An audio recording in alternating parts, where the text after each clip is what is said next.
Naomi Synovec of Lincoln is the third generation in her family to practice filet lace crochet. Can you tell me how you learned to do this and who taught you? Well, my mother did. Grandma taught her, and then my mother taught me, and I've been doing needlework since I was a little girl. Oh, well, if I might ask, how many years have you been doing it? Well, I'm 61, and I started in Mom showing me how to do it when I was around 8 and 10, around there. And I was, grew up in Massachusetts, where people do nothing but handwork. Television didn't exist then. Of course, proud people were doing something like rugs or quilting beads and knitting, crocheting, long winters. So this is where I started, in Massachusetts. I see. Can you tell me what you like about doing this work so much? Well,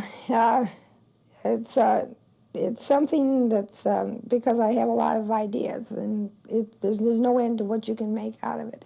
And of course, it's artistic, and I like to decorate.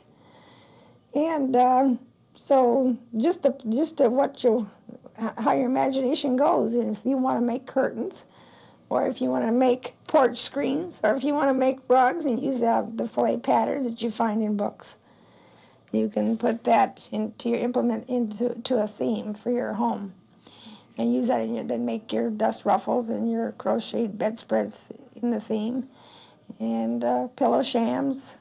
There's no end to it. You just can do anything with it.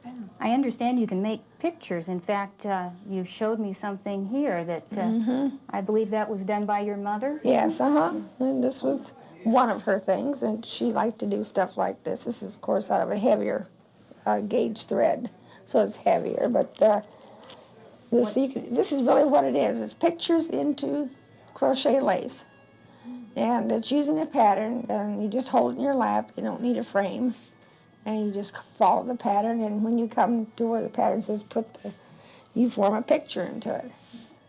Now, how old would that piece be? You said she made it. Well, I'm just going to guess kind of, because I've kind of forgotten, but I'm going to say it goes back to the 30s anyway. And so the dress you're holding, too, is about to the 20s. Yeah, you might tell me a little bit about this, too. Yeah, she wasn't into the fancy dress itself, but the crochet itself was fancy, and she just took some plain material, which dates back to the 20s, and she just wanted to make a yoke, and yokes were the thing in the 20s. And so she made that yoke herself. That's beautiful work.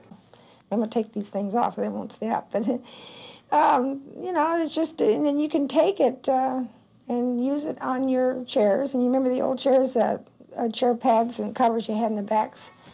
I have old patterns for that, too. You can use that for your chairs, such as just, instead of plain ones, you can put them here in the backs of your chairs and use your pattern for that. It's marvelous. And you have Grecian art type of pillow covers. Remember those that you, and wish I had the picture here, but you can make a lot of those old-fashioned patterns that you don't see anymore on your pillows and throw pillows. Sounds like you recommend this to other people. Well, I think it's fine. I find it really satisfying, and it's. I think the old arts should not let them disappear.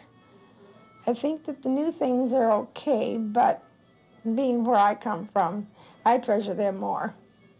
And I think, being older, you become wiser, and you find that the old trusted ways sometimes are better than the new ones that you aren't sure of. And so you treasure them.